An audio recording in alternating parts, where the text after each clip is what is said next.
I still remember the way his tiny fingers clung to mine, even as life slowly drained from his body. My son, Danny, just 6 years old, lay in that sterile hospital bed, eyes fluttering with what little strength he had left. I'd begged him to hold on. I told him Mommy would be there soon. That she was just stuck in traffic. That she loved him. But it was a lie. She wasn't in traffic. She was in Paris with her boss. A business trip, she had said. An emergency summit with the company's CEO. I wanted to believe her. Hell, I needed to believe her. But the Instagram post that popped up on my feed told a different story. There she was. My wife. Smiling under golden lights. Champagne glass raised in a toast. Wearing the red dress she used to say was just for me. And beside her? A man whose hand was far too familiar on her waist, her CEO. That was the moment my heart shattered in 2 places at once. One for the woman I thought I knew, and one for the little boy taking his final breath without his mother by his side. "Where's Mommy?" Danny whispered, his voice barely audible. I choked back tears. "She'll be here soon, buddy. Just rest." He smiled. That damn smile that looked so much like hers. Then his eyes closed, and the monitor went flat. I didn't scream. I didn't cry. Not right then. I just stared at the doorway waiting. Hoping, but she never came. Not that night. Not to the funeral. Not once in the days that followed. She left us both to die physically, and me emotionally. But now, it's my turn. She took my son. She tore my heart out. She thinks she can live her perfect corporate fantasy without consequences. But I've spent every sleepless night planning the perfect payback. And when it hits her, she'll wish she had been the one in that hospital bed. This time, she'll be the one left behind. We met during our sophomore year of college. Not the kind of fairy tale encounter you'd expect, no bumping into each other at a library. No sparks flying during some cute misunderstanding. It was simpler than that. We were assigned to the same group project in business ethics, of all things. Her name was Emily Carter, and from the very first conversation, I was drawn in by her energy. She was sharp, confident, always 2 steps ahead in every discussion. She challenged me not just academically, but personally. I'd never met someone who made me want to be better without making me feel like I wasn't enough. We weren't some whirlwind romance. Ours was a slow burn, the kind that builds with trust, laughter, and those little inside jokes only the 2 of you understand. I still remember the way she laughed the first time I called her shark because she never let anyone win a debate, not even the professor. Our friends used to say we were the kind of couple people rooted for. Relationship goals, they'd call us. And for a while we were. We graduated side by side, she with a double major in finance and marketing, me in IT management. We were so sure of our future. She had dreams of climbing the corporate ladder, leading marketing campaigns for Fortune 500s. I wanted to start my own tech consultancy. We were each other's biggest cheerleaders. When I got laid off from my first job, she stayed up with me all night, printing out resumes and ordering greasy pizza just to keep my spirits up. When she landed her dream position at Vanguard Industries, she cried in my arms from sheer joy. I bought her roses that day, red and white, her favorites. She kissed me and whispered, "We're going to build something amazing." And we did. We got married 2 years later in a small ceremony under the oak trees at my parents' old lake house. My brother, Marcus, was my best man. Emily's sister, Rachel, cried through her entire maid of honor speech. A year after that, Danny was born. Our miracle boy. He came early, a tiny thing with wide blue eyes that matched Emily's. We were terrified first-time parents, fumbling diapers and fighting over baby formulas. But every night we'd collapse into bed, exhausted and laughing, marveling at the little life we'd created. We made promises. To each other. To Danny. We swore we'd always choose each other. That we'd never let the world pull us apart. And for a while, that promise felt unbreakable. Marcus used to joke that Emily was the only person who could ever boss me around, and that I looked damn proud to let her. Rachel said Emily was finally done dating idiots once she found me. Everyone around us believed in what we had. And honestly, so did I.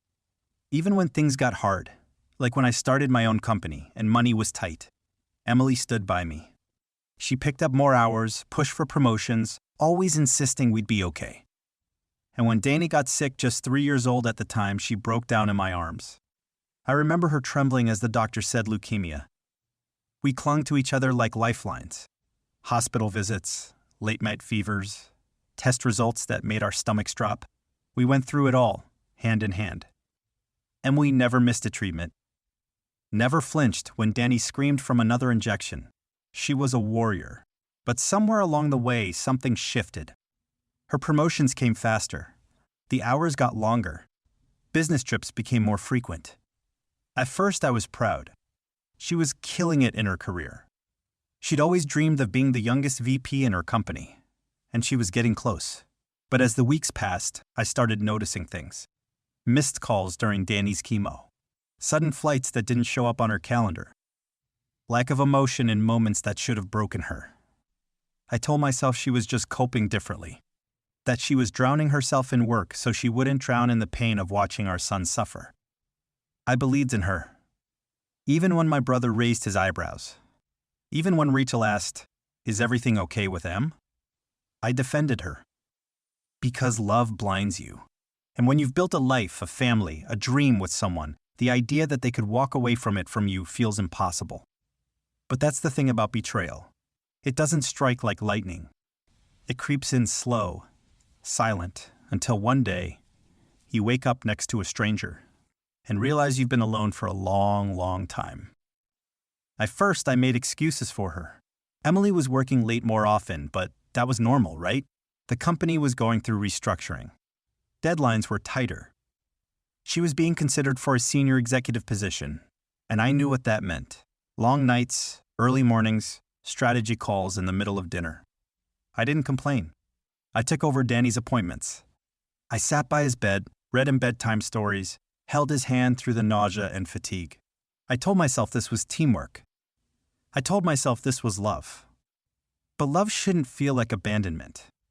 It started with small things. She stopped asking how Danny was doing. When she'd call from her hotel, she'd keep the conversation short, distant. "Tell him I love him," she'd say, not even asking to hear his voice. Then came the missed birthdays. Danny's 5th birthday was simple. Just me, Marcus, Rachel, and a homemade cake shaped like a dinosaur. Emily had promised she'd fly back for it. Danny even wore the Superman cape she'd bought him, running to the window every few minutes asking, "Is Mommy home yet?" She never showed. Instead, she texted, "Flight delayed. I'm so sorry. Give him a big hug from me." But the flight hadn't been delayed. Rachel showed me the photo 2 days later. Emily was tagged in it, smiling in a glittering cocktail dress, glass in hand, standing beside a man in an expensive suit. Jonathan West, her CEO, the same man she used to complain about constantly. "He's arrogant," she'd said once. "Thinks every woman is a stepping stone." Now she was standing next to him like she was his trophy. My heart dropped, but I still didn't want to believe it. I confronted her the next night when she returned. She barely blinked. "That was a networking event," she said coldly, slipping out of her heels like we were having a normal conversation. "You don't know how hard I've had to work to be taken seriously in that company." I wanted to trust her. I needed to. But then came the weekend she said she was flying to Chicago for a strategy retreat. She kissed Danny on the forehead distant, distracted, and left without even packing her wedding ring. I tried to focus on Danny. He was getting weaker, and I didn't have room in my heart to wrestle with doubts. But Marcus saw the signs. "Bro," he said one night, after Emily had missed yet another oncology consultation. "You're not stupid. You just don't want to admit what's right in front of you." I snapped. "She's working. For us. For Danny. Why is everyone so eager to make this into something it's not?" But the words didn't even convince me. Because the truth was creeping in. A week later, the truth hit me like a freight train. Danny had taken a bad turn. He was pale, cold, and listless. The doctor said we needed to prepare for the worst. I called Emily over and over again. No answer. I left voicemail after voicemail, my voice breaking with every message. "Emily, it's happening. He needs you. He's asking for you. Please, just come." No response. That night, Danny looked up at me with glassy eyes. "Daddy, Mommy said she'd come." And all I could do was smile through the tears. "She's on her way, champ." But she wasn't. She never came. I sat there for hours, holding him, singing the lullaby Emily used to hum when he was a baby. And when the monitor flattened, a part of me died too. I wanted to scream, to break something. But I didn't. I just sat in silence. Because I knew. I knew what Emily had chosen.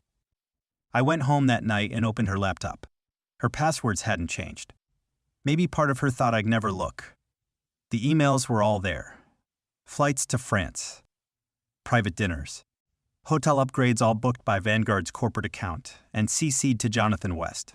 Then I saw the messages. "You looked incredible last night. I wish we didn't have to hide anymore." He doesn't suspect anything, right? And worst of all, Danny's getting worse. I can't keep pretending I care. It's all too heavy. That one broke me. I sat there, fists clenched, chest heaving, staring at the woman I thought I'd known for over a decade. How could she say that about her own son? How could she be there when he was dying here? I didn't sleep that night. Or the one after. I barely spoke at the funeral. People assumed I was just numb with grief. But I was something worse. I was awake. I was aware. And beneath the grief and heartbreak, something darker began to bloom. Rage. She didn't even show up to say goodbye. Not to Danny. Not to me. Instead, she said flowers. White lilies. A card that said, "I'm sorry for your loss. Your loss." Like he wasn't hers too. Like she hadn't walked away from him long before his heart stopped beating. That was the moment I decided I wasn't just going to cry. I wasn't just going to grieve. I was going to make her feel it. Every ounce of pain she'd caused. Every lie. Every abandoned promise. Every time Danny looked out the window, waiting for a mother who never came. She thought she could build her new life with Jonathan West. Climb the ladder. Play house in Paris. Erase us like we were an inconvenience. But I'm not a ghost. And I won't let her forget what she did. Not now. Not ever. For weeks after Danny's funeral, I was a ghost. Everyone around me thought I was just grieving. And I was, but not in the way they imagined. I wasn't crying anymore. I wasn't hoping, or wondering, or praying. I was planning. See, grief can drown you, or it can sharpen you. And mine? It turned into something cold. Focused. Emily thought she'd gotten away clean. No confrontation. No public exposure. Just a quiet exit from her old life. A new one waiting with open arms and open wallets in the form of Jonathan West. But I wasn't going to let her vanish. I didn't want just revenge. I wanted justice. I wanted her to feel everything she made me and Danny feel: the neglect, the betrayal, the loneliness. And I wanted her to lose what mattered most to her now: her image, her power, her career. So I started where it would hurt her most: Vanguard Industries. I had contacts in corporate law through my tech business. Quietly, I assembled everything I'd found on Emily and Jonathan. Emails, expense reports, hotel bills, and internal memos that showed clear misuse of corporate funds. You don't rise in the corporate world without leaving a few enemies behind, and it turns out Jonathan had plenty. One of them, a mid-level VP named Teresa Hargrove, had always suspected something was off about his mentorship of Emily. When I showed her what I had, she didn't even hesitate. Within a week, she leaked the documents anonymously to Vanguard's internal audit team. But that was just phase 1. Phase 2 was personal. Emily hadn't just abandoned her son, she'd abandoned her reputation as the perfect wife, the loving mother, the woman who had it all. I wanted that mask shattered, so I created a blog, anonymous, slick, professional. It looked like a parenting site, but its real purpose was to tell our story, mine and Danny's. Every post was written from a father's perspective: the diagnosis, the hospital nights, the final breath. And subtly, carefully, I wove her into it. No names at first. Just a figure. The mother who left. It went viral. Parents began commenting, sharing. Rage built in the comments section. Grieving dads sent me emails thanking me for saying what they were too broken to say. And then came phase 3, the reveal. I posted a photo of Danny, then one of the funeral cards, and finally a screenshot of Emily's message, "Danny's getting worse. I can't keep pretending I care." It blew up. Reddit, Twitter, parenting forums. The outrage was wildfire. Within days, people figured out who she was. Vanguard's rising star, the inspiring young executive. Suddenly, journalists were digging. Bloggers connected her to Jonathan West. A few mothers from Danny's old hospital ward recognized her face. One of them reached out to tell her story about how Emily never showed up for playdates, never sat with the other parents in the cancer wing. Vanguard tried to do damage control, but it was too late. The board issued a statement about serious allegations. Jonathan was placed on immediate administrative leave. Emily resigned before they could fire her. But it wasn't finished, because she still had one thing left: Jonathan. And she ran straight to him thinking he'd be her safe harbor. What she didn't know was that he'd already started backing away. The second the scandal hit, he turned cold. He ghosted her for a week. Then, one morning, she woke up to find her name removed from the Paris project proposal. Her company email was deactivated. And a message, "This isn't good for either of us. I need to protect my position. I hope you understand." She didn't just lose her career. She lost her lifeboat. The woman who once stood next to a CEO in a shimmering dress, too proud to come home to her dying child, was now unemployed, blacklisted, and publicly disgraced. People recognized her at cafes, at airports. She tried to scrub the internet, but the screenshots lived on. Rachel stopped talking to her. So did her own mother. And me? I watched. Not gleefully.